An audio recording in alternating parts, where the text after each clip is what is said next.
Thank you for joining us today. My name is Deidra Freeman. I am the Director of Pathways at AnitaB.org. It is my pleasure to welcome you to the Hopper by One in London. It's our second one, our first one we had back in 2016.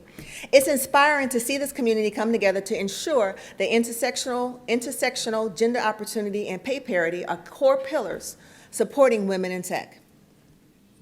AnitaB.org is delighted to bring together women technologists and leading companies from industry, academia, research today to build relationships, be inspired, learn, and ultimately advance your careers. Today's program will include keynote speakers, panel discussions, workshops, and talks by inspiring women from our London tech community in the areas of career, data science, and emerging technologies, and will feature a career fair/exhibit hall to allow you to learn about potential career opportunities and other candidates. We are privileged to be able to hear keynote presentations from extraordinary leaders in the tech industry. Opening today's session will be our own Brenda Darden Wilkerson, President and CEO of AnitaB.org, who is the founder of the original Computer Science for All program, building computer science classes into the curriculum for every single student in the Chicago Public School District, which was the inspiration for the Obama administration's National CS for All initiative. We also have Mico, CEO and co-founder of Brainz, who is rated as the number 7 most influential entrepreneur in business intelligence by Analytics, the author of Data Visualization for Dummies, and noted as a top 50 analytics blogger to follow by SAP, and has keynoted at events such as Facebook, Google, MIT, and more. We also have Wincie Wong, head of Rose Review Implementation, co-founder of the NatWest Girls Can Code network, and founding member of Tech She Can. Later on today, in addition to those keynote speakers, we will also be adding 2 others to our evening keynote and panel discussion. We have Allie Heron, Senior VP and Head of Services Engineering at 2 Sigma Investments. She held previous leadership roles at HBO Go, HBO Now, and Microsoft. She is an adjunct professor and entrepreneur I'm messing this up completely. She is an adjunct professor and entrepreneur in residence at NYU and is an inventor on 16 patents. We will also add Rachel Hoover, Director, Tech Risk, UK Cyber of Capital One, and is the UK Woman in Tech Chapter Lead. I do apologize. Someone's trying to share passwords, and it popped up on my iPad. I'm like, I'm not trying to share your password. Also today, I just want to initially thank our New York AnitaB.org community leader volunteers who helped put together this, along with our AnitaB committee. I will acknowledge them a little bit more this afternoon, but I wanted to at least mention them because it's people like that who volunteer with our organization to help make events like this very possible. I also want to thank our sponsors for their financial support to make today's event possible as well. We have our gold level sponsors, Amazon Services, Capital One Services, JP Morgan Chase Bank, and 2 Sigma Investments. Then we have our silver level sponsors, Ava Lara, I hope I didn't mess it up, DeepMind, G Research, MathWorks, Palantir Technologies, Qualcomm, ThoughtWorks UK, and Visa. Our hope today is that you broaden your networks and gain knowledge of best practices and actionable tactics that you can implement immediately. No more delay. Please welcome to the stage our President and CEO of AnitaB.org, Brenda Darden Wilkerson.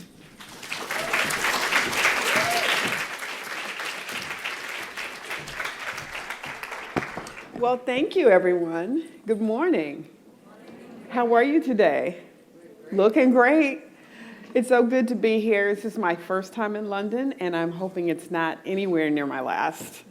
I'm excited to be here to talk about women in tech, but to more talk about technologists in general. So, as Deidra said, my name is Brenda Darden Wilkerson, and I'm the president and CEO of AnitaB.org, the organization that hosts the Grace Hopper celebrations. We will have 25,000 people in Orlando this October. And of course, of great events like this one, which we call Hopper by Ones around the country. It's exciting to be able to bring together meaningful meetings of women and other technologists, and to talk about the advocacy that is so important to make this industry what it should be. So this is just sort of a map of where our events will be this year. We are excited to inspire tech champions, champions that are committed to creating equity in tech. And I'm here because I stand on the shoulders of such champions, folks that have been remarkable technologists, that have made critical, unquestionable, transformational contributions to our field.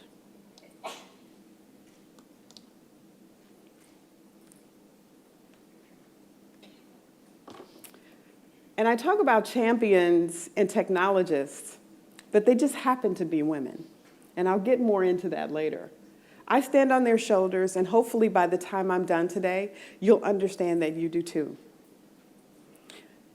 These technologists are women who have paved the way with their achievements, with their perseverance, and their advocacy for all populations.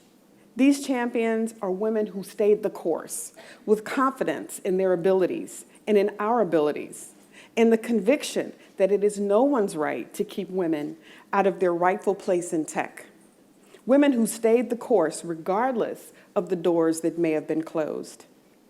It is very critical that we recognize all of these champions, because it is the pervasive erasure of women in tech that keeps us underrepresented, underestimated, and often underpaid. It's what maintains the barriers that deters both young girls and adult women from pursuing and staying in tech. And it perpetuates the culture of discrimination and exclusion. Do any of you read The Guardian? It has a wonderful Women in Tech series. And according to The Guardian, in 2017, in the UK, just 17% of the roles in tech were filled by women. And only 60% of tech companies had any female representation on their boards. And women founders received a minuscule 9% of overall seed money. Well, that's much better than in the US, where it's 2%. Now, I'm sure these numbers don't surprise you because you inhabit them every single day. Now, why do you think this is? You know we're just as capable, just as qualified, and in many ways, way more empathetic to the needs of our societies. So with so many remarkable initiatives that are recruiting girls and women into tech, why are these numbers still so skewed? I believe, in large part, this disparity stems from all of us not seeing the shoulders on whom tech really stands. So here's an example of how that happens and why it matters. In the States, there's a new show called 60 Minutes. It's pretty familiar. It's a pretty legit source. And they featured recently a piece called Closing the Gender Gap in the Tech Industry. Now, as a longtime advocate of advancing equity, I was truly excited to hear that this piece was coming out. I thought it's going to spotlight the gender gap in tech, and I was excited that this topic was finally going to get a huge audience, raise some awareness, and perhaps start some conversations. The piece focused on the impact and attempted to shed some light on the causes of the gap. It talked about how in the US, only 25% of tech jobs are held by women. Just a little bit higher than in the UK, but not by much. It's also talked about how the jobs and workspaces are dominated by a single gender. They talked about how women often aren't in the field because we eliminate it early as an option, a thing called the middle school cliff, which is a well-documented decline in girls' interest in STEM subjects that happens way before even their teenage years. But what 60 Minutes did not focus on, what they didn't say, was why the cliff exists. Why young girls and underrepresented populations don't pursue tech. But they showed it by their very own example. The piece featured a group called Code.org, which is a nonprofit dedicated to expanding access to computer science in schools. Now, as a woman in tech, whose passion and purpose is to advocate for access, opportunity, and equity and social justice for underrepresented communities in tech, I'm down with that. I love that mission. But what was not okay was that 60 Minutes exclusively featured a male face as the cause and the savior, the champion of gender equity.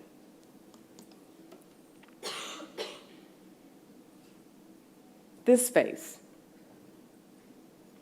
Now, let me give you an example of why this is a problem. Ask anyone, male, female, any identity, ask them who is the face of the most influential and transformational technological advancements. What will they say? You know, I did a little talk for 200 fourth graders about a month ago. Fourth grade girls really excited about computing. And I asked them this very same question, and they gave me the most common answer. And now, I'm not talking about those of us in the field who have better ideas of what's really going on. I'm talking about regular, everyday people, those reflective of the mass perceptions that dictate society's norms, impressions, and expectations. The general public. So guess who they name? These guys. Or others that look like them. So now, what's the impact of that? Well, we know there's a lot. But first and foremost, it's offices that look like this. So often it's not a mystery why young girls and later career-age women don't see themselves in these critical roles. Now, if it was up to me, the office would look like this. And I would give you three different people, to the question that people ask about who are the most transformational role models in tech. I would say Ada Lovelace. Everybody knows Ada, right? Back in 1843, just in case you don't. Before the first computer was even built, Ada created the data set that is the foundation of code. She theorized a method for an engine to repeat a series of instructions, a process we all know is looping. So actually, you could call Ada the first archetype of a computer programmer. So I say, hashtag, you're welcome, Bill Gates. I would give the example of Hedy Lamarr. Yes, the Hollywood star Hedy Lamarr. At the beginning of World War II, she and composer George Antheil developed a radio guidance system for Allied torpedoes that used spread spectrum and frequency hopping technology to defeat the jamming by access powers. The principles that are at work in Bluetooth and Wi-Fi. So I say, hashtag, you're welcome, Steve Jobs. And then finally, to round up my three, I would say Katherine Johnson. She was a mathematician whose calculations of orbital mechanics were critical to the success of the first and subsequent space flights. Her calculations were also essential to the beginning of the Space Shuttle program, and she worked on plans for a mission to Mars. So hashtag, you're welcome, Elon Musk. Katherine gave you the foundation. Now you must make SpaceX work. Now, Bill Gates, Steve Jobs, many others, great technologists. No one is denying that. But why is it that they are household names when the shoulders upon which their innovations stand, upon which their innovations were even possible, those names are not known.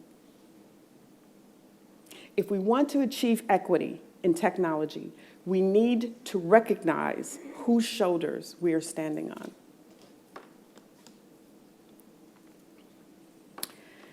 Which is precisely the problem with the 60-minute segment. We talk about exposing girls and women to code and getting them excited, and we can do that all day long.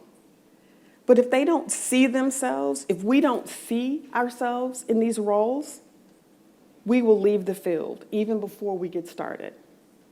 That middle school cliff, 60 Minutes led them right to the precipice by focusing on a man, only a man, who is paving the way.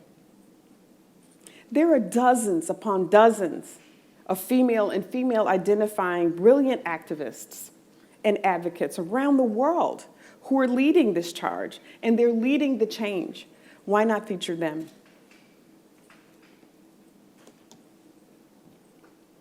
Why not feature advocates like Wincie Wong, who you will hear from shortly, who has dedicated a significant part of her career committed to creating more diverse technology workforce.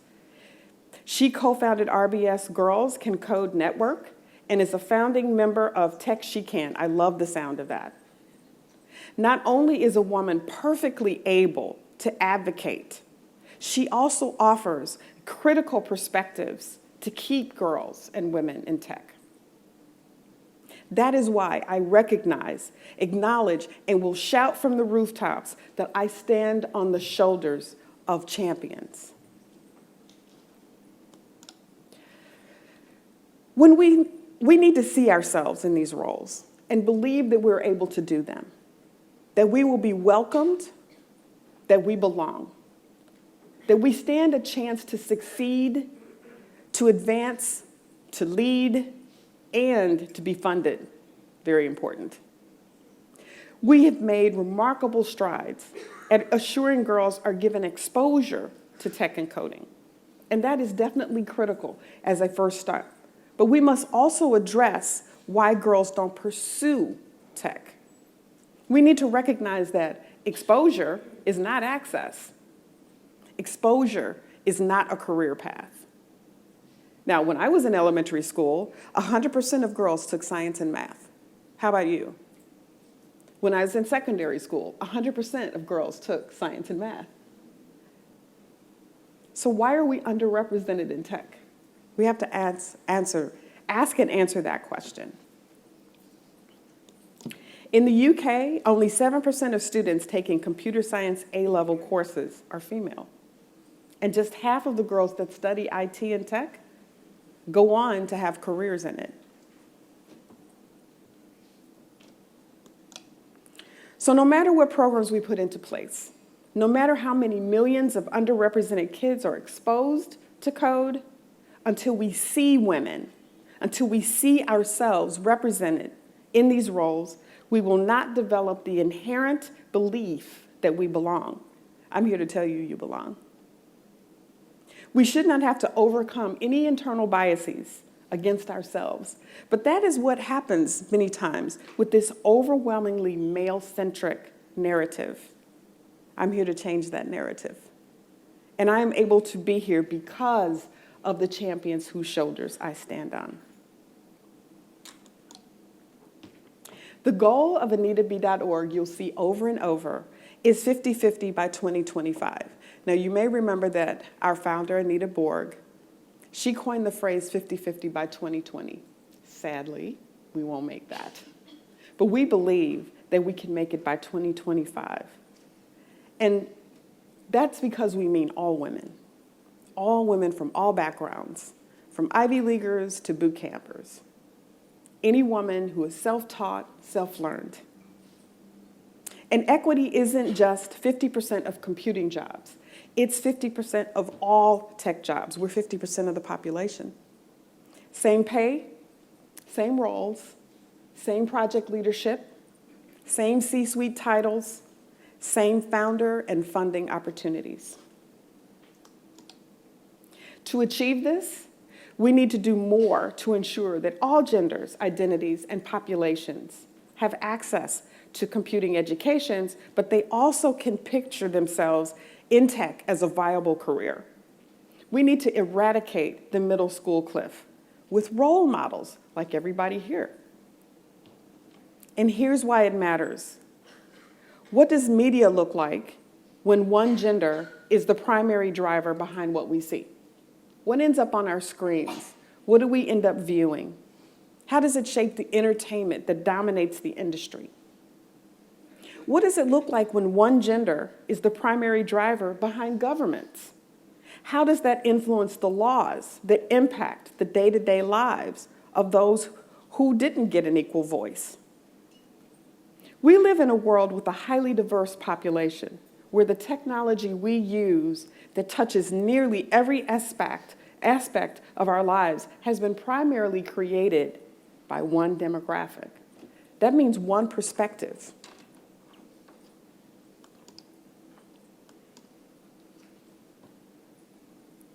So let me give you an example of that one perspective. Facial recognition. For the most common and the most commonly used facial recognition software, there are error rates that are merely 0.8% for light-skinned males. That's less than 1 in 125. But it's 34.7% for dark-skinned females. That's more than 1 in 3. So if you hear they say something, I did something, you know it wasn't me. Okay. Now, imagine how much better technology would be, how much more evolved, innovative, accurate, and empowering if tech fully mirrored all of the people in societies that it is supposed to impact. Imagine how much more we could do if our opportunities were equitable. Imagine, what would that be? What would the impact be on our achievements, on our communities, our societies, the whole world? We're actually underutilizing half of our global resources. According to Women in Tech UK, the UK economy would benefit from an extra £2.6 billion each year if we increase the number of women working in tech to fill the existing IT shortages. That's billion with a B.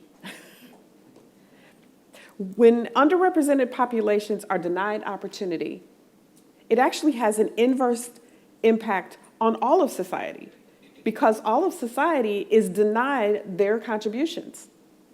How many innovations have gone undiscovered? How many cures not found? Therefore, how many lives not saved or unchanged? We need to value the individual abilities and potential contributions, not gender or identity. Another important point, we're not merely women technologists, as though estrogen has something to do with the code that we create or the apps that we write. I mean, that's kind of ridiculous, isn't it? When's the last time you heard someone say male technologist, right? Or men doctors, or male judges? It really sounds kind of ridiculous. No one should have gender as a qualifier. We are technologists, period. Our accomplishments are not a subcategory. We are idea creators, code writers, innovators, world changers, people worth being heard in any room and on any stage. Does that fall on you? How does that feel? Because it's true. We're here because we belong here. We're here because we deserve to be here. We deserve to have our expertise utilized, our ideas celebrated, our contributions put to the best and highest use for the benefit of all. People sometimes say, it's nice when there's a woman on stage, or it's diverse when there is a woman on stage. Well, I'm saying it's not nice, it's not diverse, it's normal, it's necessary, and if you see her, it's definitely because she earned it from hard work and accomplishment. Can I ask something of you? I would like to ask everyone here to use your language in your platforms, whether that's Twitter, whether that's whatever platform that you use. Use your language to make sure that our contributions are heard and recognized, that the history of our female technologists are not erased. No need to apologize, no capitulations, no concessions, no equivocations. Just power. It's your power. Can we do that? Though here we have to strike the balance between acknowledging the reality and striving for equity. I have to recognize that just because we have equal abilities doesn't mean that it takes equal work to make it in tech or in countless other fields in which women and many other populations are grossly underrepresented. It often takes twice as much to get half as far. We're working to change that. But what we're striving for is not women technologists, but technologists with a heck of a lot of stamina and perseverance. That's us. And you being here matters. You being here is important. You being here means you are a champion on whose shoulders countless women and girls will stand. What you do here today matters. What you do here today is the beginning of something awesome, right here and right now. You're the role model that the world needs. And not just for women or girls, but role models for everybody. Of course, women and girls are going to look to you and say, that's what a technologist looks like. But so should men. Why shouldn't men aspire to be us? As much as young girls need to see women in all roles, young boys and men need to see all roles equitably filled as well. We have plenty of examples, plenty of role models, lots of champions. We need to bring them front and center. We need to create equity in our conversations, in our examples, if we're going to achieve equity in our careers. When we hear someone say, I want to be the next, fill in the blank, I say we respond with, I want to be the next Grace Hopper, or Anita Borg, or Mico or Wincie Wong. You have so many amazing technologists around you, not just the ones you're going to hear on the stage today or see in the breakouts, but look right next to you. She's sitting next to you. Let's keep showing the world each other. Let's show them what technologists look like. Let's show them what founders look like. Let's show them what CEOs look like. Let's celebrate and recognize our accomplishments, know our history, own our achievements, and help others recognize them. And above all, support each other. That is the most critical. That is the most crucial. Join our community. Join AnitaB.org. So I'll end with, we have to be the champions. We have to offer up our shoulders for others to stand on. Enjoy today. Thanks for coming.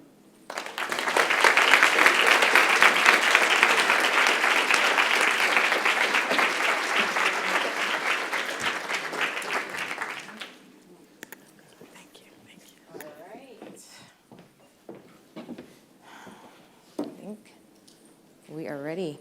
Okay, so good morning. How is everyone doing? Hello, hello. So wasn't that a great keynote? Let's give Brenda a hand again. Thank you. Hello.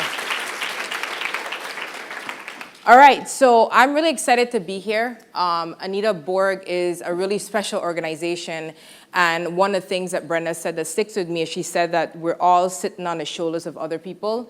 So my presentation today is going to be a little slightly different. I know in here we have a lot of women in tech. Do we have any founders in here? Any founders? Oh, this will be interesting. So we're going to have some fun. Okay, good. All right, so my name is Mico, and what we're going to talk about today is what I call the color of entrepreneurship, starting and selling a data analytics company. So I'm going to walk you guys through a journey that I had, and I think that you guys will find it interesting because I think it's often interesting to kind of see what's going on and then really understand what's happening in the background. So a little bit about me here. As I mentioned, my name is Mico, and I'm the CEO and co-founder of a company called Brainz. I co-founded the company about 5 years ago with my sister. I want to say about 10 years ago, because she used to work at night after work until I could finally afford to pay her to come on board with me, right? True story. I'm a computer engineer by degree. Today we have offices in Jamaica. We have one actually here in the UK, in the US where I am, and South Africa. And last November, we actually sold our company. So a little bit of a fun fact, I grew up in the Caribbean and I actually went to college when I was 16. So a little bit of a different trajectory. And for those people asking, every time I say that, they go, does the Caribbean have the same education the island that I was from does? It's exactly as the US. Yeah, they're like, are you sure that isn't something in the Caribbean? All right, so here's the deal, guys. That's all fine and dandy, but I came from very humble beginnings. So my roots actually is that I was born and raised on the island of St. Croix. Has anybody here actually been to the Caribbean? Anybody? Okay, if you haven't been, you need to go. It's absolutely amazing. I'm a little bit biased, but it's great. I came to the US for college at the age of 16. So basically, I'm not no genius, to be very frank. I literally just didn't like school. That's a true story. So I just kept skipping grades because I did not like school, which my mom can attest to. And then I dropped out of college twice to run businesses. My mom's in the audience. I think she didn't know the first time I dropped out or the second time. So I had to find a way to get back into school. But I don't know about you guys, but when I was in college, does anybody remember that book Bill Gates brought out, that blue book, right? These are the role models that we had. Well, I picked up that book and I decided I was going to be Bill Gates. And so, long story short, he dropped out. I thought I could drop out. I had to go back. But that was literally what inspired me. I'm not even joking. So talking about what Brenda said, those are the role models that we had. Now, fast forward a little bit today and kind of where I am. So everything that I have done in my career has been community driven. So I literally sat down at the age of 25 and I wanted to find people like me, so I basically started a blog, and that blog built a multi-million-dollar business. That was not what I was expecting to happen, just FYI. Since then, today, I've keynote and trained in over 15 different countries, and as was mentioned in my intro, well, we didn't go through the intro, I've been blessed to do keynotes at Facebook, Google, MIT, and just kind of around every continent in the world. Now today, Brainz, which is our company, so I've been blessed to grow the revenue past 7 figures. Now, what happened last year, which is a turning point that I'll talk about, is after doing this for almost about 10 years, I literally sat down at 35, I just aged myself, and I said, we're gonna sell the company. And so a year later, we did, okay? Now that sounds a little bit, I know some of you are going, what? That's a true story. I turned 35 and it was time to make a change. And so I'll talk a bit about that. And so we ended up selling the company, though I am still a part of it. Okay, so even though that looks great, things were not always this way. So how many of you in here have a story, right? I feel like the female path, whether in tech, is kind of like a wave like this, right? We kind of wish it was like this, but it's a slightly different angle. Oh, sorry there. Did I hit the wrong button? Uh-oh. I think I hit something wrong here. Oh, there we go. Okay, sorry about that. Right, so it's never a clear wave. Give me 1 second here. For some reason, this is, all right, I'll go back to, that's why we have the other clicker. Not sure what's going on there. My clickers aren't working. Oh, there we go. Okay, sorry about that. And so as part of being a minority finder, I'm going to share with you guys essentially 3 things that I learned along the way. And these are kind of 3 key lessons. Now, just for some understanding, since we don't have any founders in here, I started out as a data science in tech. I was reporting numbers to Forbes when I started out. So do I have any data scientists in here? Okay, so is anybody in here old enough to remember IBM SAS mainframe? Did I just age myself? Oh, I see one hand. Yes. Okay. So SAS today is really beautiful, but there was a big, ugly, like AS-DOS screen back in the day. That's where I started out, where you like had to type your regression models. and then you had to like press the back button if something went wrong and it was like green. That's where I started out. So I was definitely in tech before I switched over. And as a part of that journey, I learned a few things. So the first thing I learned that's really important is that perception is not reality. And so what I mean is that there's what people see, and then there's actually what's going on. And I tend to find that to be true in a lot of journeys. The second thing is that your league is chosen. So when I say that, one thing that I learned going through this journey is that for some reason, because I'm a female, a lot of people estimate that you're just playing in a small league. Has anybody had that experience? There's like an assumption that you're not batting on the same field, right? I don't want to bang up men in here because we have some men, but it's literally assumed that, oh, what you're doing is kind of cute, right? Yeah. And then last but not least, hunger truncates adversity. So with my experience and what I've learned is that regardless of what's going on, if you're hungry enough, you're going to get it done, okay? So let's talk a little bit about number one, right? Which is perception is not reality. And I think my life is a very good example of that because basically if you go online on social media, this is what you see. You see me hanging out with billionaires on Necker Island, right? That's Richard Branson, right? You see my housing. So I had one of my customers have me, I was in a W in Doha in the best apartment. Or you might see me chilling in Dubai or on some continent, right? And so the funny thing about online, there's this whole perception about don't go online and be depressed because what you may see may not be reality. I think that I could attest to that. Now, I'm not saying that I don't live a good life, but I think what happens and what's involved in the background is usually what people don't see, okay? So let's take a look at the reality. So the reality is that this is what my phone looks like. I want you to see this. So this says 5 a.m. I'm actually up by 4:30 every single morning without an alarm, okay?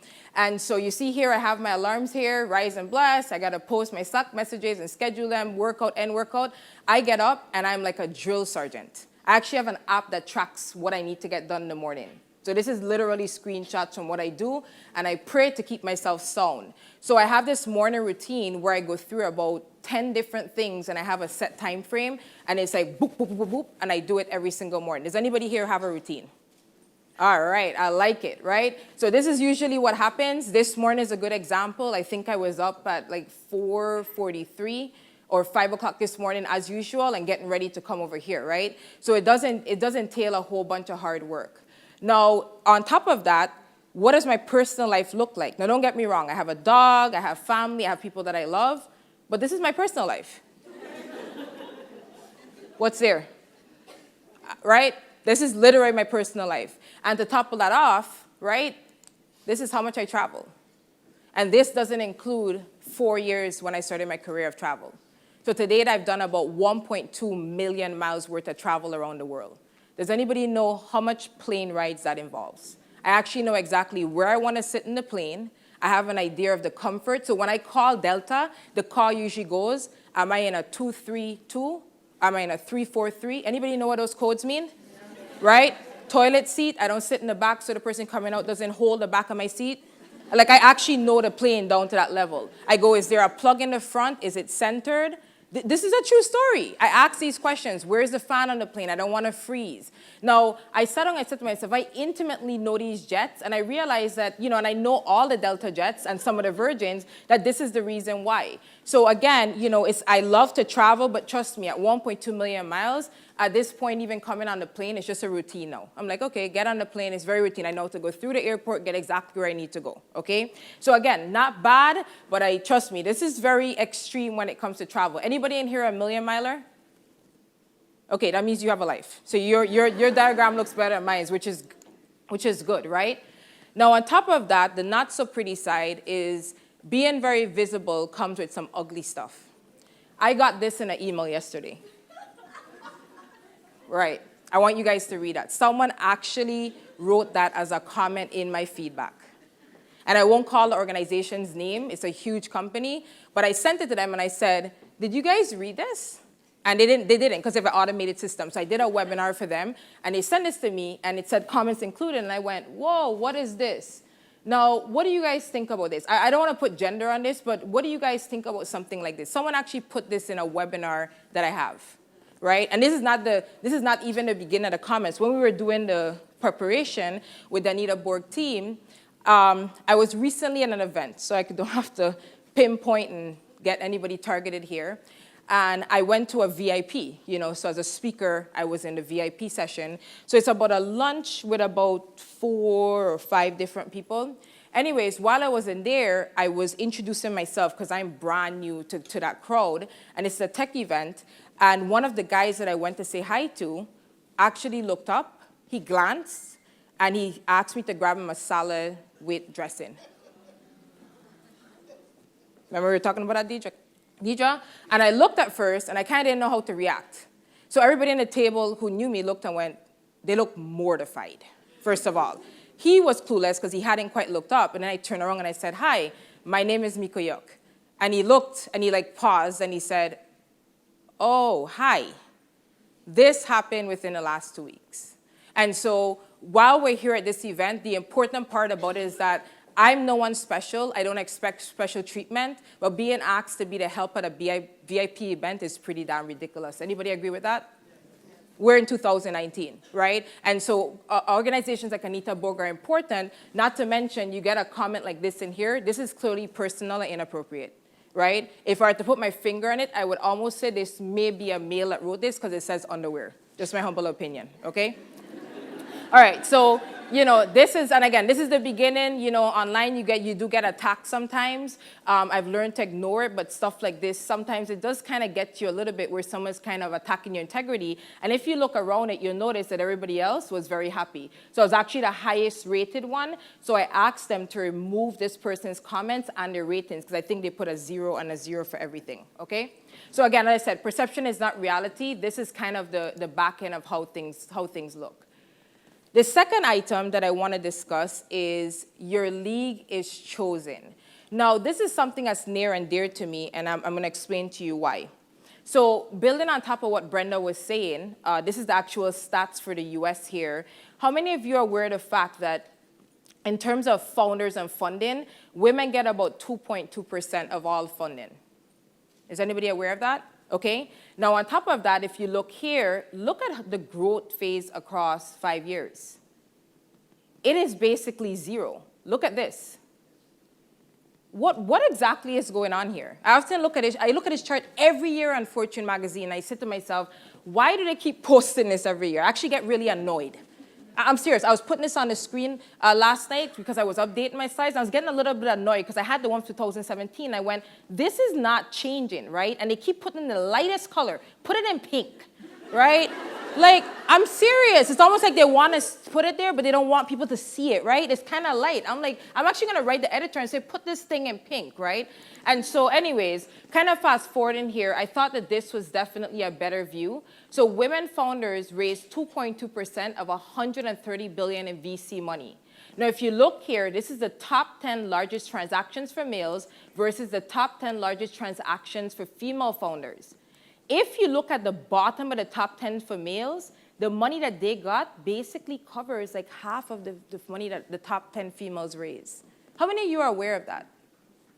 Does anybody find this ultimately ridiculous in 2019? I'm just curious, does this alarm anybody? Okay, so here's the deal, guys. When I went out to seek funding, I had no idea that this was happening. This actually came after the fact. And I think, Brenda, you said you saw me present at Google, right? I was a little bit shocked by this stat. And the reason I was shocked is my experience was very similar. So during the course of building my company, and this would be me here, I put a guy here. During the course of building my company, I didn't know that existed. And so I remember that our company got a $1.5 million contract. It ended up being a $3 million contract. And I literally, I don't know if you guys know how kind of business runs. I run a consulting business. So when you get a contract, you actually have to fulfill that contract for 2 to 3 months before you see a dime. That means that you're footing a bill of almost $200,000. Now, I admit to you, while we were liquid, we weren't that liquid. So I was in a frenzy, right? We closed the deal, and the first thing I'm thinking is, oh my gosh, we got to get money. What proceeded to happen was definitely a life-changing event for me. So I naively went to the banks, and I started going through the first 3 banks to ask for money. And I noticed a common trend. So the first thing I noticed is I would spend most of my time being asked what I do. Anybody had that experience? Just curious, like, what do you do? And so I remember sitting down there and I was thinking, okay, are you going to give me the money or not? So I really, right? So I actually went back to my accountant and I asked my accountant, could you prepare me a portfolio that I could go to the bank with to raise money, right? That's the next thing. Like, could you prepare my financials? So my accountant said, yeah, don't worry. We won't charge you for it. It usually costs like $10,000. We'll put it together. Ladies and gentlemen, I went to every single bank in my city and I was turned down. Let me give you the reasons why. 1, I didn't have enough assets. 2, we weren't liquid enough. 3, what was the third one? I think I forgot. Oh, the unsaid one, you're a woman. 4, the next unsaid one, I can't believe you're in tech. Do you know some of the questions I got asked? So my company deals with Fortune 500, and I would put companies like Shell on there. Shell actually brought me to London in 2012, and one bank asked me, how did you get that customer? I remember sitting down in the room, and I was like, wow, this is really happening right now. So I looked at them, and I said, what does that mean, how I got the customer? You think I went and I hit them over the head like the Flintstones? Like, I mean, seriously, what kind of question is that, ladies, right? Would you ask a guy how you got that customer? And so this was the experience that I had. And at this point, mind you, I'm sitting down thinking, okay, how are we going to do this? Does anybody want to know how we got funding for this contract? You guys want to know? I went back to my accountant who created his $10,000 portfolio. And he basically looked at me and he said, you know what? This is really ridiculous. I'm going to make a few calls. And he put his bank connection on the line for me to get funding. He literally told them they're going to pull all of their accounts from there because they handle about $2 billion in funds. That is how I got funding. Now, if anybody doesn't find that as sad, you know what I said to him? And this is a true story. I said, I think the reason that we got the funding was because initially they didn't actually have to see me. I kind of felt like because my name is Asian, because my dad's Asian, and it's a boy's name. Did anybody realize that? My name is Mico. Most people think I'm an Asian boy. And I literally said that to him, and you know what he said to me? That's really sad. So this was my experience here in terms of when it came to get funding. But again, I hadn't actually seen the stats before that. Now, this question in terms of what do you do, which I mentioned, was kind of fascinating to me because when the banks first started asking me this, I just had my explanation. Well, I work in IT, we have a consulting business, I do this, I do that. But I'll be honest with you, I actually sat on the phone with one bank and I answered this question for 30 minutes until I hung up the phone on the guy. He asked me the question 3 different ways over a 30-minute segment. Does anybody find that utterly ridiculous? He didn't ask me about my P&L. He didn't ask me about my income, my net, or anything. He kept saying, I remember the call, explain to me again what you do. And then he asked me, how do you do it? Does anybody else get asked that question when they raise money, you guys think? Anybody? Right? Ridiculous questions. So anyways, fast forwarding. Now, even though that happened to me, obviously being resilient after I kind of licked my wounds and decided it was time to move forward, I decided to take a slightly different turn in terms of how I approach this. And I definitely spoke to a few mentors, right? And they just kept telling me, you have to keep moving. Not to mention my accounting firm is pretty awesome. So my third lesson and takeaway, and my last one, is that hunger truncates adversity. Now, how many of you guys have heard of this guy, Les Brown? Or heard of his speech? That you gotta be hungry? So if you haven't, I actually listen to this every single morning as a part of my routine. Les Brown presented a presentation, and the name of it, I think, is Overcoming All Odds. But if you go online, just type in Les Brown, you gotta be hungry on YouTube. What he basically talks about is his background, and I look at him as one of the pioneers. He is a male, but he's a pioneer, and kind of how he came from, his parents abandoned him in an abandoned building. Fast forward, he ended up he used to be called a DT, which is a dumb twin, which is interesting because I think he was dyslexic. Fast forward to him becoming a governor. I think he was married to like Aretha Franklin or someone for a while, or Patti LaBelle for a while. And today he's one of the most inspirational speakers. But I listen to this because these are the type of things that help to keep you going, guys, honestly, when you get stuck. The whole premise of what he says is regardless of what's happening, you have to be hungry. I highly recommend listening to it. Now, how many of you guys have seen this? If you haven't, please take a picture and go and look at it. So this particular keynote is interesting to me because talking about being hungry, right? I started to look and I started to think about the fact of why is it that women are so risk adverse? Anybody here is kind of risk adverse? I know we're in Europe. Anybody here? Okay, any high risk takers? Anybody here jump off a cliff? Okay, I'm an extreme personality, right? So case in point, what was I doing recently? I do parasailing. I think I'm gonna do skydiving soon. I gotta check my life insurance though. Not good for founder insurance. No, it's true. Nobody you sell a company to wants to hear you going skydiving, just for the record, okay? With or without insurance. Okay, so this to me was really important. If you haven't heard this, the founder of Girls Who Code, Rishma Sujani, her TED Talk and presentation presented something that I hadn't heard before, and in listening to it, I realized it was true.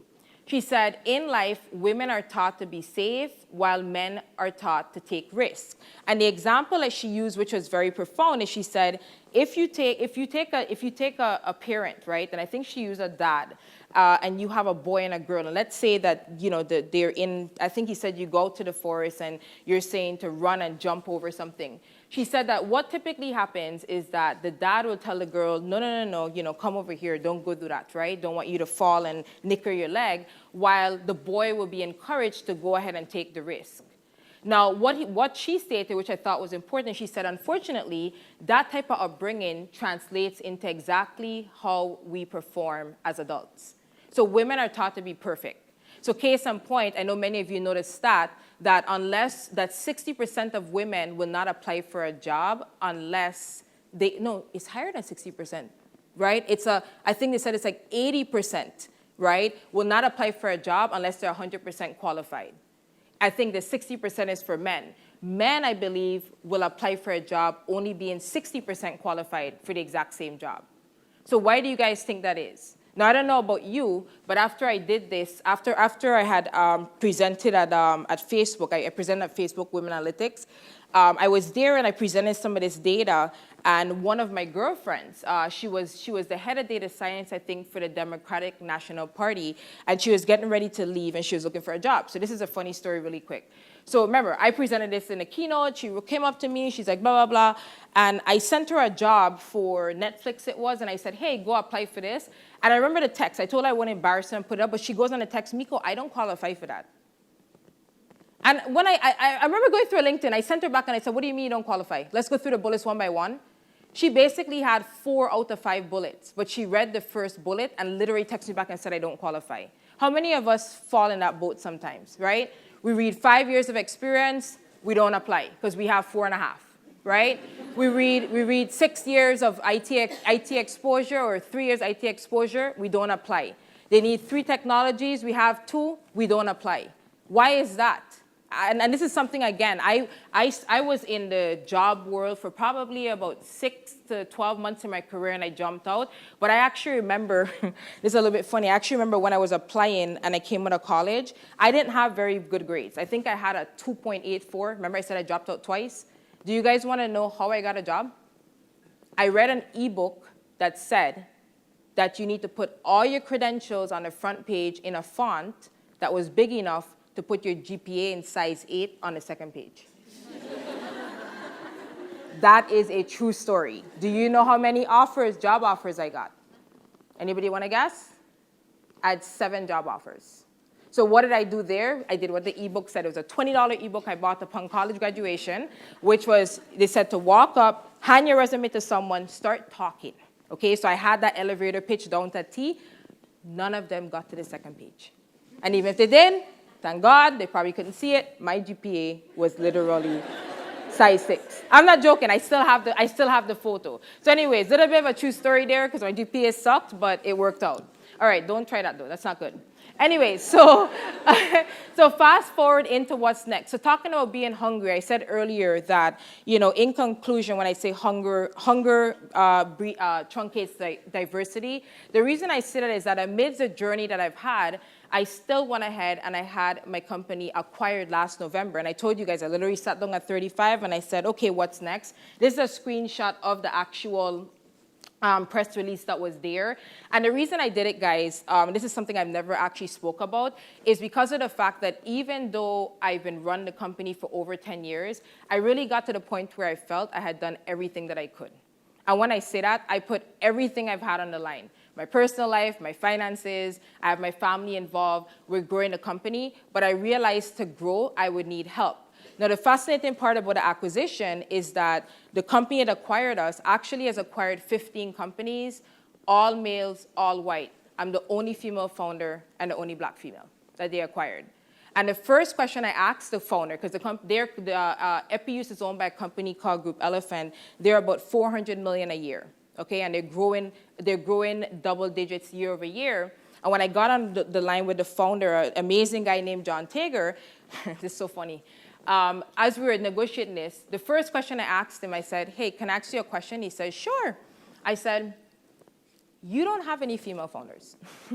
I'm just curious why this is.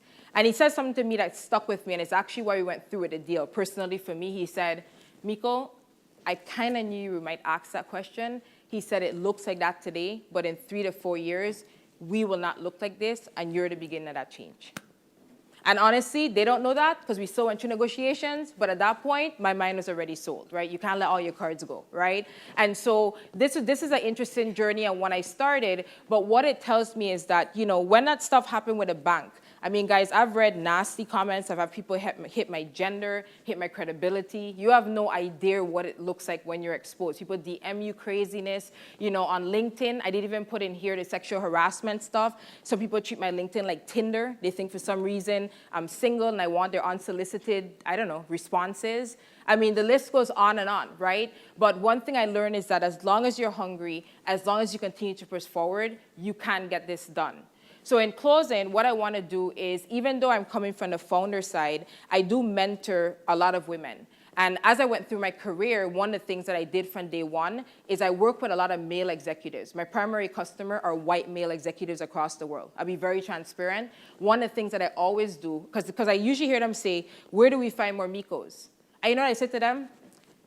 It's not more Micos. There's a lot of amazing women out here. Where do you find more amazing women? And so what I've done as a part of it, and this is what Brenda was talking about, is every time I work with an executive in a company, I always use, after we get results, I typically use the conversation to switch over to how can we get more diversity in your teams? And I'm happy to say as a result of that, a number of them are now my mentors. They're still helping to bring money into our company, and I've actually watched them empower female leaders. So I empower all you guys that are in here. I know we have men and women. One of the messages that I want to leave is, even though I'm a founder, I'm all about just people having opportunities and making sure that we pay it forward. So this is an example here. This is me and my team having a pretty good time. Well, part of my team on here. And so I thought this would be good to kind of end, because you could see I'm the shortest and the smallest. One more funny story, we were at a conference here with a team, and we were standing up. So I remember we were there with, this guy was asking us about the company. So he comes over, and this is Matt, Mico, and Savannah. And, you know, I tell him, you know, about BI Brainz, and I say, you know, we're blah, blah, blah, and I tell him all the stats. And so about 10 minutes into the conversation, he comes back and he says, so, Mico, so just remind me, who founded the company? So Savannah, who's in the corner, looks at him and says, Mico founded the company. She just told you that. So then he asked, so who do all you guys report to? Savannah looked at him and goes, Mico is who we report to. She runs the company. Guys, this happened like 2 weeks ago.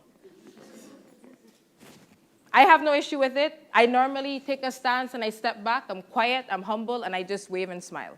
Because at the end of the day, what I realize is ignorance is bliss. You have to be graceful. You have to be patient. Even if inside I want to go, rah! Let me tell you what's really happening inside. You know what I do? My mom taught me.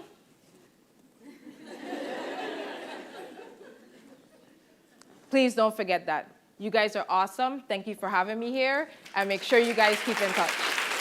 Thank you.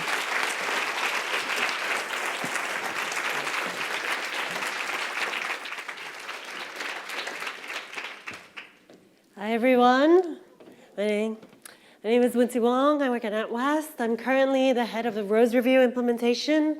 Probably doesn't mean a lot to a lot of you, but pretty much the government had, HM Treasury had talked to one of our CEOs, Alison Rose, to talk about exactly some of the things that Mico was talking about, the lack of female founders in the UK. And asked, because we're actually the largest bank for small businesses in the UK. So we did a study, we released it on International Women's Day, to talk about the state of it in here.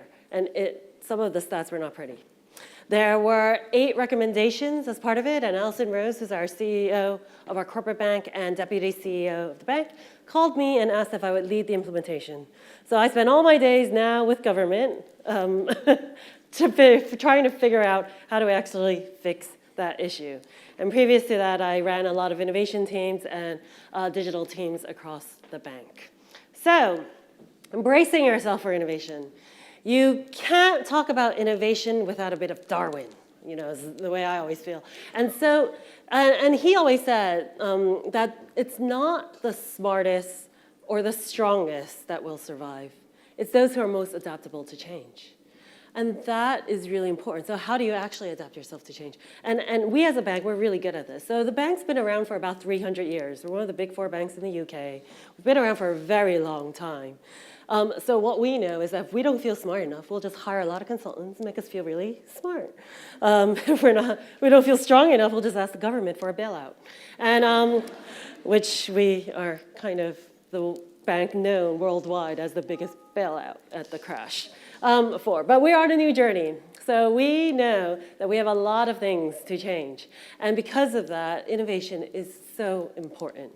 Because this is the landscape that we live in at the moment. In financial services, we have regulation for open banking, for PSD2. All of a sudden, we have to open up our data stores. We have to allow third parties and fintechs and smaller startups to actually get access to this and to be able to build experiences for the customer. We also know that as a large bank, that what fintechs are really good at is finding those small journeys that we're not good at. Because we as a bank, we're a big bank, we do everything generally well. We don't really necessarily do specific journeys amazingly well, and that's what everyone's caught on to. And if we're not careful, if we don't innovate, there could be a death by 1,000 cuts, and we're consciously aware of it. However, as we unfortunately know, women are underrepresented in technology. So in the UK, I know The Guardian did a different study, but only 15% of the people working in STEM are female. And actually, if you look at leadership, it's only 5%. And as much as The Guardian found 9% in the Rose Review in-depth study, it's actually worse than the US. It is only 1%, less than 1% actually, of funding goes to female founders in the UK. And we actually have one of the worst ratios for female founders. For every female founder, there are more than 2 male female founders in the UK. So there is a lot to work on. However, we know that female-founded businesses or teams that are more diverse are better at business. 35% higher return on investment if you have women founded businesses. And when we did a study, when there was a study done by E&Y actually about fintechs and fintech leaders, they asked, well, what is the skill that you're looking for when you're hiring? And coding and software development is the hardest skill to find, over and over.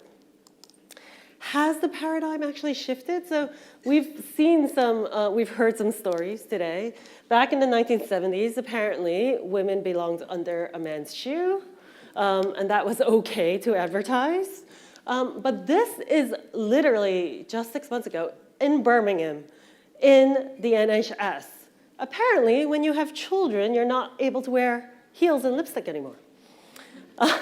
And this was an ad. And then this one was literally just a few months ago. Literally, I couldn't believe it. In the Bowden children's catalog, very much like what Mico was saying, apparently girls were meant to wander around with baskets full of flowers, and boys are going out for mischief and adventure. And they literally have this in the children's clothing catalog. There is a lot of work to do. And when understanding why is this is really important. So there's implicit bias. So we all have unconscious biases that were grown up. Cultural, whether, it depends on, for a lot of reasons. And what Harvard has come up with, and actually a few of the Ivy Leagues got together and came up with what we call an implicit association test. So this is a test, it's very simple, it takes about 10 minutes. You can do it on a computer, and what it tells you are kind of make you aware of what your unconscious biases are. And I think those are really important. A lot of corporates will send their leaders to take this test to understand, so that they can understand what their biases are. Not enough, but a lot. And what was fascinating is that most of the people who took the test took it for race, not age, not gender, not sexuality. Inclusion comes in many different forms. So it's important to understand your own implicit bias because Fortune did a study on women in tech, high-performing individuals. And what did they find? That in their study, 85% of women in tech had negative personality criticisms. We were called abrasive, strident, irrational, awful words. And it only showed up in 2% of the male performance reviews. So this is the landscape that we're dealing with. So I want to spend a little bit of time now talking about my own journey. I'm so excited to be here today to talk because I do a lot of public speaking. I am mostly talking about innovation, artificial intelligence, banking, and I'll have to admit, I spend a lot of time in gray rooms with gray things and gray people, I would say. So seeing this audience is a treat for me. I don't get to do this very often, so I love it. This is me back in 1992. That's Sister Mary on the right. I am Buddhist. However, my parents decided to try to keep me out of a gang and sent me to a Catholic school. And I did not come from a very wealthy background. And you will see that a large percentage of the students were also Buddhists. But we went to Mass. We ate fish on First Fridays. We learned religion in school, but then we'd go home and put incense on to pray to our other gods. And one of the really, so what I learned from a really young age is the appreciation for other cultures, other religions. And that was what was really important. I started from a really young age. My parents were not very well off. They were immigrants from Burma. They had not a penny to their name. But my mother was actually a garment worker when she first arrived in New York. And she said to me that, look, education is the answer. I never got an education. You guys are going to get an education. Secondly, computers are going to take over the world. So they spent $3,000, which was a tremendously huge amount of money at the time, to buy me the Macintosh SE. For me and my brother and sister, we all had to share. And this had 1 whole megabyte of memory. It was black and white, had a mouse, that was new. That was new back then. It had a mouse and you could do, I think Word, it did have Word and everything. So she also, some really enterprising Chinese people, decided next to the garment factory that they would set up a coding school. And it looked very much like a garment factory that was emptied out, but with computers on some of the garment tables. And so that is where I learned how to play Tetris. I was very good at it. And also I hung out with a lot of other kids. It was kind of like our babysitting, I think. And I learned how to type by using AOL Instant Messenger, literally because I was such a geek. And then I started onto the World Wide Web with Internet Relay Chat, IRC. So this is how I used to chat to people around the world.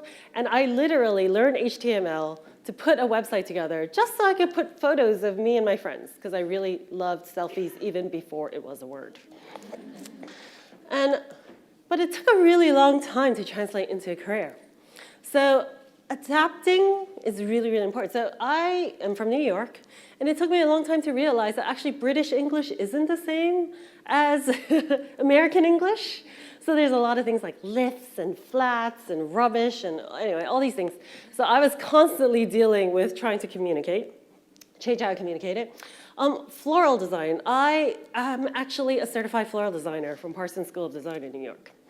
I was very similar, Mico, to you, not doing well in my studies. I was studying accounting, and I was like, I am gonna need a side hustle, because this is not going to be where things go. So I ran a really successful business doing weddings and events around New York. Luckily, it turns out that being horrible at your job, horrible at school doesn't always mean you're horrible at your job. So I actually worked at Deloitte. So I was doing audits of investment management, hedge funds, and private equity funds. So I was a qualified accountant. I was a great accountant. I'm also a chef. I love cooking and food. Right now I'm thinking about my next meal. I spend all day long just going from meal to meal to meal, taking photos of it. My Instagram is just all food. And I loved it so much that I missed the flavors of home so much that when I got here, I started a series of Burmese supper clubs called Burmese Kitchen by Wincie. And it was so successful. It started out 10 people in my house, turned into 30, 40, now it's 30, 40, or 50 people at a time, that the BBC picked it up, and I was selected to be on my £1 Million menu earlier this year with Fred Siriex. And I am a huge geek. So that is where I think I ended up in digital. And I have a machine learning certificate from Stanford University. I love to build little bots for fun. I have lots of gadgets. I love shopping, and I also love gadgets. It's horrible for my Amazon bill. It's like I have all these kinds of strange little drones and things at home. So this is kind of a bit of my career. Before I fell into my current career, my current job, which is looking after the Rose Review. And this is my life, you know? This is the talks I do. These are some of the ones I did earlier this year, last year. What you'll notice is that this looks very different from the school I grew up in. I tend to be a lot of times the only woman. A lot of times I tend to be the only woman of color or the only person of color. And I really wanted to do something to change that, which is when I found Borju Karabork, is sitting in the back over there.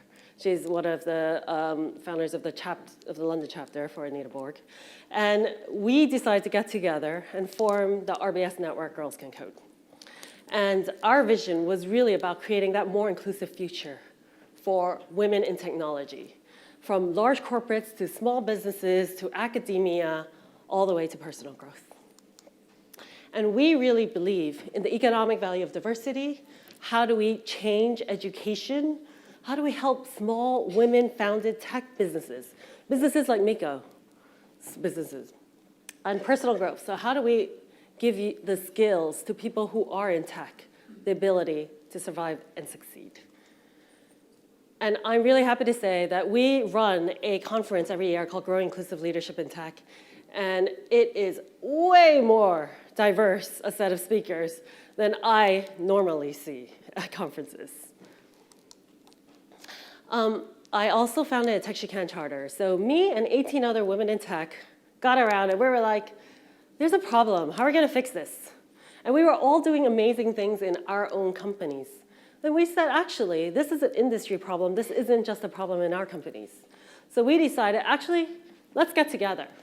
So we started out with 18 of us. And within a year, we now have over 115 signatories. And these are large and small companies across the UK, across all industries who have signed up. I lead the Improve Education workstream. The core of Tech She Can is about changing education. So we hired a teacher. We came up with these lesson plans called Tech We Can lessons. And we teach 10 to 13-year-olds about different careers in technology. And it's both boys and girls. And I am so excited to say that we did a study, we did a pilot with 150 students earlier this year, including the 8th most deprived school in the UK. And what we found is that 65% now would consider a career in tech. 81% of the students can now name a famous female working in tech. And 87% love the lessons. I'm currently in phase 2 of the pilot. I have 450 students right now going through the lesson plans. And by probably in another month's time, I'll probably get through about 1,000 students. And we have a whole nother group that's working on changing the curriculum, so they're lobbying right now to add our lesson plans to the curriculum. And there's another group that's about changing the image of people working in tech so that we can incorporate it into our lesson plans and try to change it for the next generation. Because what we decided is that, look, we're in the space we're in, we're at the age we're at. But actually, there's no reason to say, why can't we start to change it from the next generation? Let's try to make sure that that tech can be inclusive. So through all this, I've learned a lot. I've grown up in this large corporate. I've been working at RBS here for, NatWest is also part of RBS, in case you were wondering. It's one of our bigger brands. So I've been working here for about 10 years. And in doing a lot of these things, I've learned kind of 5 different things to kind of really embrace yourself. And the first one I would say is to believe in your own value. This is so important. So this is a photo of me doing my very first public speaking engagement. And this was just 2 years ago, a little bit over 2 years ago. And I remember thinking when it was a friend of mine who wanted me to talk at a UX conference. And I was saying, UX? I'm not a UX person. I'm not a graphic designer. I was self-selecting myself out. And they were like, no, no, no, they just want to hear about what you're doing at the bank. And I was like, oh, okay. And I did it. And I was shocked that so many people loved it and listened to me. And over time, I started doing more and more and more. And I think in those following 6 months, I did something like 30 more talks about some of the stuff we're doing. Stay authentic. This is me on the set of My £1 Million Menu with the BBC. So one of the things that's really important, so my parents are from Burma. I grew up eating Burmese food as well as Chinese food and all kinds of other food. I love food. And one of the things I realized is that actually what was really important was that I was cooking the food that I knew. It was me. And it was what resonated with me. I didn't try to be a Thai person or like, or some other culture or anything. I was cooking the food from myself. And that was actually a really important lesson. Because what I found is that through my career, a lot of people would say things to me, like, especially in coming to the UK, to say that, Wincie, you're a bit too direct. You're a bit too loud. I don't really want to hear your enthusiasm in my office over there. And like, and they would say, oh, can you do this? Can you do that? Oh, actually, can you just change how you speak? Can you change how you talk and walk and oh, but try to stay yourself through all of this. And I got sick of it.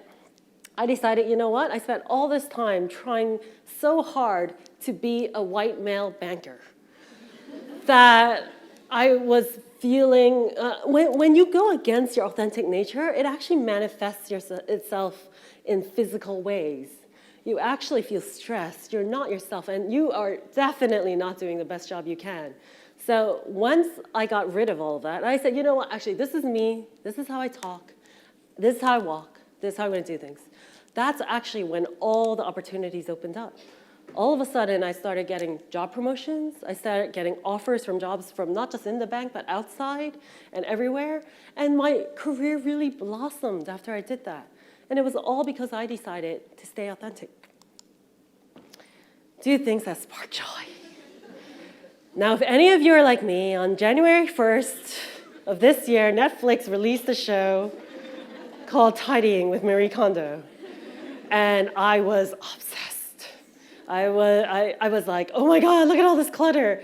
I like threw out ridiculous bags full of my old clothes for donation, all of that, folded everything in special ways. And I am literally skipping through my closet every morning. Like, I'm like, I don't know what to wear because everything sparks joy. It's like, and it's just like such an incredible feeling. So the thing that Marie Kondo teaches is actually holding onto your clothing, thanking it for its service, and throwing it out, And it seems like a really weird cult kind of thing to do. But what I realized throughout of that is that it doesn't just apply to your clothes and clutter at home, but actually what's your clutter in your life? What are the things that you're doing that spark joy? Because what I found is when I do things that I enjoy, I do them so much better. I'm so much happier. A lot of people come to me and say, Wincie, I don't understand how you do everything, how you're running from doing this to that to this and running your businesses, et cetera, all that stuff. And the answer is very simple. Every single one of those things make me happy. Nothing makes me feel better than standing over a stove, cooking my mom's stew, and serving it to people and watching the smiles on their face. That is worthwhile to sacrifice time for, as well as going into work and seeing if I can change the ratio of female entrepreneurs in the UK. So life is very short. Don't waste time doing things you don't enjoy or love. Do things that spark joy. Take hold of opportunities. This is a photo of me and the CEO of the bank, Ross McEwen. I used to be, I don't want to say nobody, but I was just like this finance person running around the bank. And I saw a speech by Ross way back when, and I just fell in love with the idea. His whole ethos was, let's do things for customers. Let's change how banking works for customers. And I said, and I remember so I love that. Then I I happened to be at our business school, and he was there having breakfast, and I was sitting at the same table, and I said, Ross, I'm not here to embarrass you, but you are my hero, and I want to work for you. And he was just laughing, and there were all these other people on the table saying really sensible things, like asking about, oh, what's the bank's trajectory, or where are we going? And I was just like, no, I don't care about all that. Ross, how do I work for you? How do I sit outside? Who are your people? How do I talk to your people so I can sit outside your office every single day? And he was just laughed, but he gave me his card. And I caught up with him. I had a one-to-one with him, and I will forever be grateful to him. And I had a whole series of coaching from the CEO of the bank. And as a result of that, that was when he introduced me to loads of people. I started to work hard, and that's when I got my first job in digital in the bank. And that is where everything grew from there, because that is when I finally found my calling. I knew that that was what I wanted to do, create customer-driven experiences for the good. And harness negative energy for good. I've been through a lot at the bank and in my life. I've had racism, I've had sexual harassment, I've had all kinds of passing over for jobs or negative things or really cruel things happen to me. Now, I think it's very easy as people to kind of sit there and wallow in it and be like, oh, it's so bad, it sucks, life sucks. And and it's fine, you got to go through a process, grieve, and do what you need to do. But what I realized is that those were always the instances that gave me the fire in my belly to do good. So actually, my advice to all of you is every time something negative happens, no matter how small it is, whether it's someone just saying something stupid to you about being a woman or whatever, or asking you to serve them salad, take that energy, transfer it, and turn it to good.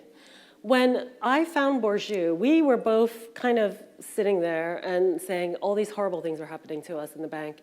There needs to be more diversity. There needs to be more inclusion in tech. Because actually, when I looked across the mobile dev desk, there were no women.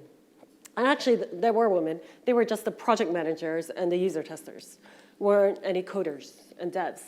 And as a result, there were a lot of issues that we were facing. And so when we decided, actually, there were probably other women who are feeling this way. So because of that, let's leverage. And I was like, I work at a bank. I'm actually in a good position. I have power. So I used that power with Bourdieu. And what we did is I got all the CEOs, the CEO, Ross, I got all his direct reports to co-sponsor and fund 2 years straight that conference, Growing Inclusive Leadership in Tech. It was written up in the Times. It was so good. And we had hundreds of people coming, and so many women who came up to me afterwards and talked about how they were in their second innings, retraining into tech and going into it. So when you think about innovation, this is by Gela Boscovich, who's one of my dear, dear friends who I absolutely love, founder of Femtech Global. You know, how do you go through your life? Do you walk through the puzzle or do you find the answer? And I know this is a man, but he did have a good quote. And so Alan Kay is widely known as the founder of the graphical user interface. He worked at Xerox. He was the one that Steve Jobs was trying to steal all that technology from. And he always said that the best way to predict the future is to create it. So my advice to you is don't wait for those opportunities to come. Stay authentic, believe in your own value, take hold of the opportunities, and instead of trying to predict where you're headed, just make your own future, because that's how you'll genuinely succeed and be happy. Thank you.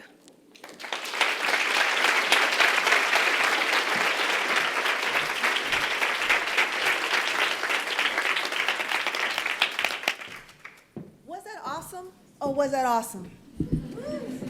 I hope you enjoyed that as much as I did. Thank you so much, Brenda, Mico, and Wincie, for your time, your expertise, and for sharing your stories with us.